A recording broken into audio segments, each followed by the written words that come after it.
टूटी हुई कश्ती का हुनर देख रहे हैं, साहिल पे खड़े लोग इधर देख रहे हैं। तुम पांव के छालों को फकत देख रहे हो, हम और भी आगे का सफर देख रहे हैं। एक ऐसे समय में जब पूरी कांग्रेस पार्टी तैयार है 3570 किलोमीटर की यात्रा भारत जोड़ो के लिए, एक ऐसे समय में जब कांग्रेस पार्टी 4 सितंबर की महंगाई के खिलाफ महारैली के लिए तैयार है, ऐसे समय में जब सारे कांग्रेसियों को एकजुट रहना था, ऐसे समय में जब सोनिया जी बीमार हैं और अपने इलाज के लिए विदेश में हैं, ऐसे समय में गुलाम नबी आजाद साहब का एक इस्तीफा आया है और वो उस इस्तीफे में अनर्गल आरोप लगाते हुए कह रहे हैं कि उनकी बात नहीं सुनी जा रही है। राहुल जी के नेतृत्व पे प्रश्न चिन्ह खड़ा कर रहे हैं। मुझे कभी कभी हैरत होती है कि जिन्होंने लगभग 42 साल सत्ता के केंद्र में खुद को रखा, जो लोकसभा के सांसद रहे, जो 5 बार राज्यसभा के सांसद रहे, जो मुख्यमंत्री रहे, जो महासचिव रहे,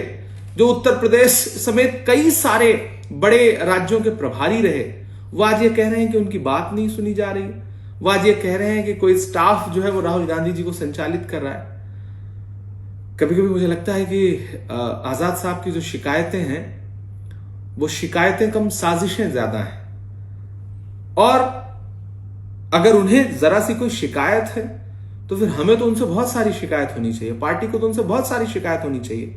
एक ऐसा समय 2014 के बाद जब राहुल गांधी जी तानाशाही के खिलाफ खुल करके खड़े हैं, लड़ रहे हैं, महंगाई के खिलाफ डिटेन हो रहे हैं, 7-7 घंटे पुलिस थाने में बैठ रहे हैं। एक ऐसा समय जब ईडी बुला करके 54 घंटे पूछताछ कर रही है ताकि राहुल गांधी की आवाज दब जाए।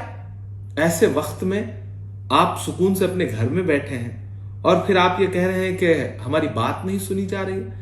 आप नजीब के मुद्दे पर नहीं बोले, आप तबरेज अंसारी के लिए नहीं बोले, आप हाफिज जुनैद की लिंचिंग पर नहीं बोले, और तो और जब राहुल गांधी समेत, प्रियंका जी समेत पूरी पार्टी भारत की एक बेटी बिल्किस के बलात्कारियों की रिहाई के बाद आवाज बुलंद कर रही है, तो आप न तो बिल्किस के लिए एक शब्द बोलते हैं, ट्वीट तक नहीं करते, और फिर आप कहते हैं कि आपकी बात नहीं सुनी जा रही है।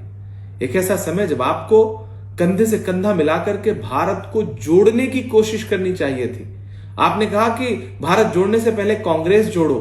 अगर राहुल जी भारत जोड़ रहे हैं तो आप कांग्रेस जोड़ते। आप इतने वरिष्ठ हैं, आपके भी तो कुछ फर्ज हैं।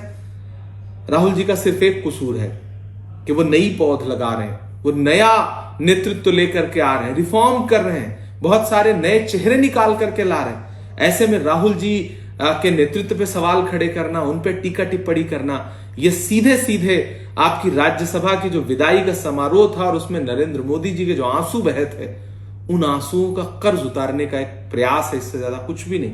उदयपुर चिंतन शिविर में जिसमें आजाद साहब आप भी सामने बैठे थे, आपको याद होगा कि सोनिया जी ने कहा था कि यह पार्टी के वरिष्ठ नेताओं के लिए कर्ज उतारने का समय है। क्या यही कर्ज उतार रहे हैं आप कि सोनिया जी बीमार है और आप त्यागपत्र दे रहे हैं, और वो भी त्यागपत्र 5 पन्नों का निबंध जैसा। आजाद साहब, आपने देश के करोड़ों कांग्रेसी कार्यकर्ताओं को आहत किया, उन्हें दुखी किया। एक ऐसा समय जब सबसे ज्यादा जरूरत थी आपकी कि आप खड़े होते, आप सपोर्ट करते, आप सरपरस्ती करते, आप रहनुमाई करते, आप आगे चलते। नौजवान कांग्रेस पार्टी के सिपाही आपके कदम से कदम मिलाकर चलते।